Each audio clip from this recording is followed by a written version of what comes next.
कैसे हो आप? मैं भावना, स्वागत है आपका आपके यूट्यूब चैनल स्टूडेंट इंडिया पर। दोस्तों, आज की वीडियो में हम पढ़ने वाले हैं कि समास क्या होते हैं। क्या पढ़ेंगे? समास। तो समास पढ़ने से पहले मैं आपसे एक वादा करती हूँ और आपको मुझसे एक वादा करना होगा। आपको मुझसे ये वादा करना होगा कि आप इस वीडियो को एंड तक देखोगे और मैं आपसे ये वादा करती हूँ कि इस वीडियो को देखने के बाद समास का जितना भी कंफ्यूजन था, जो भी समाज के लिए जो भी आपको कंफ्यूजन था, वो दूर हो जाएगा। ठीक है, तो शुरू करते हैं अपनी वीडियो। जैसे कि आपको पता है कि हम समास पढ़ने वाले हैं, तो समास के बारे में जानते हैं पहले। तो समास क्या होते हैं? समास का दूसरा नाम होता है, समास के दो नाम होते हैं, एक तो समास और दूसरा नाम होता है संक्षेप। इसका मतलब क्या होता है? किसी भी बड़ी चीज को छोटा करके लिखना, उसे हम बोलते हैं संक्षेप में लिखना। अब जैसे आपको कह दिया जाए कि जवाहरलाल नेहरू के बारे में, मतलब पंडित जवाहरलाल नेहरू के बारे में टिप्पणी लिखनी है, तो आप क्या करोगे? उनके जीवन के बारे में, उनके जो भी मतलब उनके बारे में हर चीज लिख दोगे। टिप्पणी मतलब बड़ा चढ़ा के लिखना। पर अगर आपसे कह दे कि संक्षेप में लिखिए, तो मतलब छोटा करके लिखोगे। अब जैसे पंडित है, पंडित शब्द तो आपको पता होगा। अब पंडित तो थोड़ा बड़ा शब्द होता है, इसका भी शॉर्ट नेम होता है, मतलब संक्षेप में लिखते होंगे। इसे भी पंडित को हम संक्षेप में लिखते हैं कि पंडित जवाहरलाल नेहरू, तो पंडित को हम ऐसे लिख देते हैं। और अगर हमें खोल के लिखना है तो हम ऐसे लिख देते हैं। अगर इसे हम कंप्रेस करके, मतलब संक्षेप में लिखते हैं, संक्षेप का मतलब होता है उसे छोटा करके लिखना। ठीक है, तो हमारे जो वो होते हैं विराम चिन्ह, उनके अंदर भी संक्षेप आता है कि जो किसी भी बड़े शब्द को संक्षेप में लिखना हमारा क्या होता है? छोटे में लिखना। ओके, तो समास का मतलब क्या होता है? संक्षेप। और इसका समास का तो ये हमारा दूसरा नाम हो जाता है कि समास, अगर एग्जाम में पूछ लिया जाए कि समास का शाब्दिक अर्थ क्या है, तो आप लिखोगे संक्षेप है। अगर ये पूछ लिया जाता हो कि समास का विलोम क्या होता है, तो आप क्या लिखोगे? समास का विलोम होता है व्यास। क्या होता है? व्यास होता है। ठीक है, तो समास का दूसरा नाम है हमारा संक्षेप, और अगर हम विलोम करते हो तो व्यास बनेगा। ठीक है, तो समास के 6 भेद होते हैं। कितने भेद होते हैं? 6 भेद होते हैं। कौन कौन से? पहला होता है अव्ययभाव समास, दूसरा होता है तत्पुरुष समास, तीसरा होता है कर्मधारय समास, चौथा होता है द्विगु समास, पांचवा होता है बहुव्रीहि समास और चौथा होता है द्वंद्व समास। ठीक है, इसे हम द्वंद्व नहीं, द्वंद्व बोलते हैं। इसे हम द्वंद्व नहीं बोलते, द्वंद्व बोलते हैं, क्योंकि कोई लोग, बच्चे ऐसे करते हैं कि इस द्वंद्व में ये वह नहीं बोल पाते, बस इतना ही बोलते हैं द्वंद्व। ठीक है, पर ये द्वंद्व नहीं होता, ये द्वंद्व होता है, वो भी आता लास्ट में।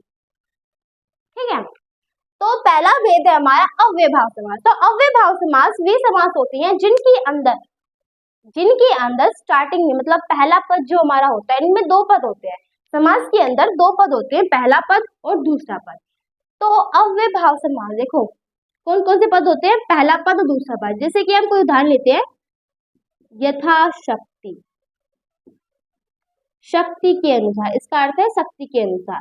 तो यथा में जो पहला है, तो यथा में जो पहला है ये हमारा पहला पद होगा, शक्ति हमारा दूसरा पद है। ठीक है, तो पहला पद और दूसरा पद में 2 पद होते हैं। तो अव्ययभाव समास वे समास होते हैं जिसमें पहला पद प्रधान हो। ये पहला पद, दूसरा पद, इनसे कुछ समझ में नहीं आता। असली रीजन मैं आपको बताती हूँ, अच्छी सी ट्रिक जो होती है। अव्ययभाव समास के अंदर पहला पद हमारा जो होता है वो अव्यय हो, और जो उपसर्ग हो हमारा। अब जैसे अव्यय तो सबको पता है ना, जिसका रूप किसी प्रकार से परिवर्तन नहीं कर सकते हम, अव्यय तो। ठीक है, पर उपसर्ग भी पहले पद के साथ, मतलब जो हमारा दूसरा पद है उसके साथ उपसर्ग लग जाता है, तो वो हमारा अव्ययभाव समास बन जाता है। एक तो ये बात हो गई।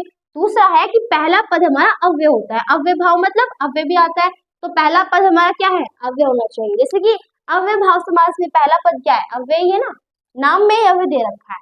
अब जैसे मैं उदाहरण लेती हूँ, प्रतिदिन,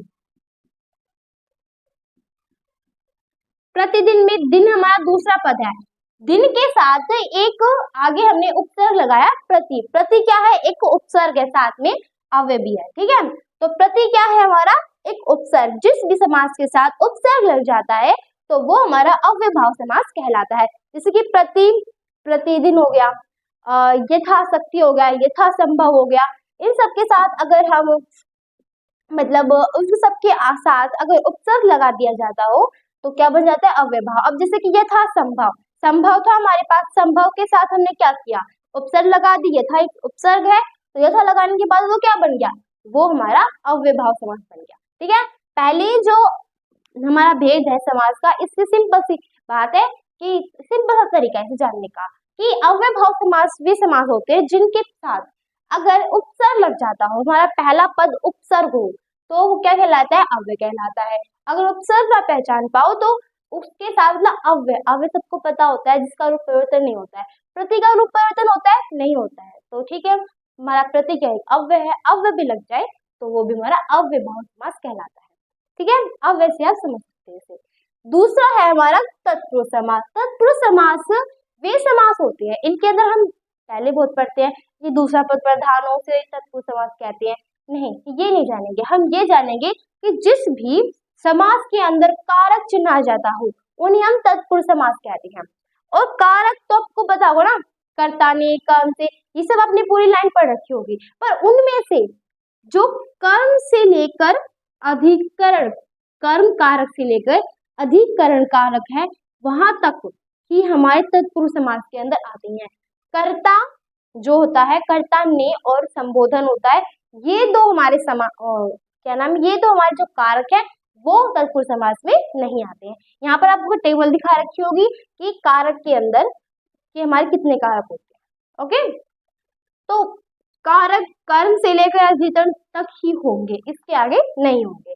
जैसे कि उदाहरण में आपको देती हूँ कि कैसे, अब ये सबको पता चल गया कि इसमें दूसरा पद प्रधान होता है, इससे को समझ में नहीं आने वाला, पर हाँ इससे समझ में आ जाएगा कि इसके अंदर क्या होता है कि हमारा कारक चिन्ह लग जाए। जिस भी वाक्य के अंदर कारक चिन्ह होता हो, मतलब जिस भी समास के अंदर कारक चिन्ह होता हो उन्हें हम क्या कहते हैं, तत्पुरुष समास कहते हैं।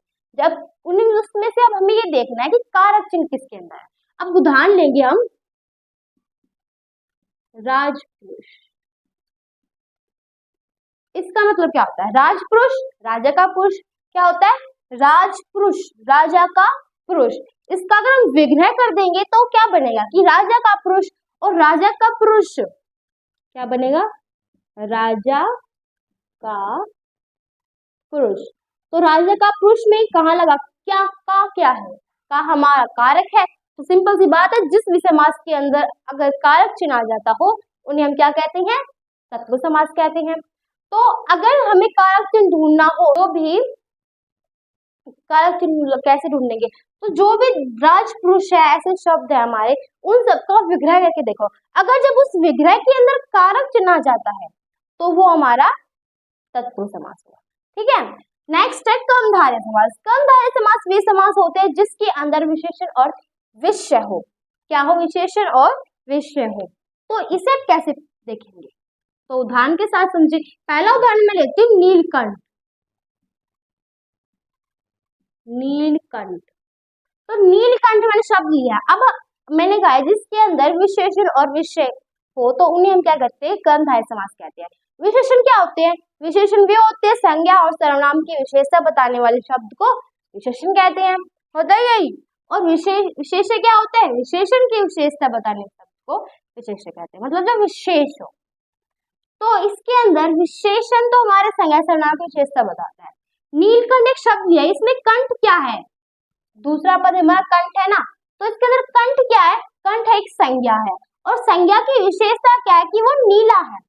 संज्ञा और सर्वनाम की विशेषता बताने वाले शब्द को विशेषण कहते हैं। ठीक है, और विशेषण कहते हैं उसे, और ये हमारा संज्ञा है, संज्ञा की इसने विशेषता बता दी। किसने बताई संज्ञा की विशेषता, नील ने बताई, क्योंकि जो संज्ञा है वो कैसा है, वो नीला है। लाल मिर्च, मिर्च कैसी है, लाल है, मिर्च हमारी क्या है, संज्ञा है, उसकी विशेषता बता दी कि वो लाल है। ठीक है, अब जिसे हम लेते हैं नील गाय, नील गाय में गाय क्या है, एक संज्ञा है, उसकी विशेषता क्या, उसके अंदर क्या विशेष है कि वो नीली रंग की है। तो नील गाय हमारे में क्या है, ये हमारा कर्मधारय समास, मतलब जिस भी समास के अंदर विशेषण और विषय हो। ठीक है, तो अब जैसे हम उदाहरण ले जाएंगे, नील गाय, नीलकंठ, लाल मिर्च, इन सबसे क्या पता चल रहा है कि हमारी संज्ञा की विशेषता बताइए इन नील ने, किसने बताई, नील ने, क्यों किस रंग की है, नीले रंग की है। ठीक है, तो वही हमारे कर्मधारय समास होते हैं। ठीक है, जिसके अंदर कर्म हो, जो भी हमारा कर्म होता है, धारे मतलब धारण करने वाला, कर्म मतलब कर्म को धारण करने वाला।